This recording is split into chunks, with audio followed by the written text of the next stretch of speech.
Their Ram is Nadhuram. Citizens of this country. കണ്ടല്ലോ മണിപ്പൂരിൽ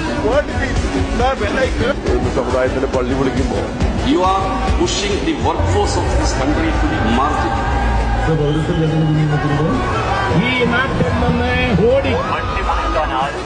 ജീവൻ പോയാലും പ്രതിനിധിയായി വീണ്ടും പാർലമെന്റിലെത്തി.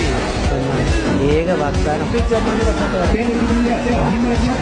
കായിക മേഖലയുടെ ബില്ലിന് എതിരെ vote No money has been spent from the केरളത്തിന് स्पेशल पैकेज केरल में कोने में बैठे फिर भी वो विचारधारा खतरनाक മോഹം ആർക്കുമാകാനും അത് സാധാരണ BJP പ്രവർത്തകനുമാകാം, നരേന്ദ്രമോദി വരെയുള്ള പ്രധാനമന്ത്രിക്കുമാകാം. പക്ഷേ ഒരു വസ്തുത മനസ്സിലാക്കിക്കൊള്ളണം, നമ്മുടെ കേരളത്തിൽ ഏതെങ്കിലും ഒരു സീറ്റിൽ രണ്ടാം സ്ഥാനത്ത് പോലും BJP ഉണ്ടാകില്ല എന്നത് മനസ്സിലാവശ്യം.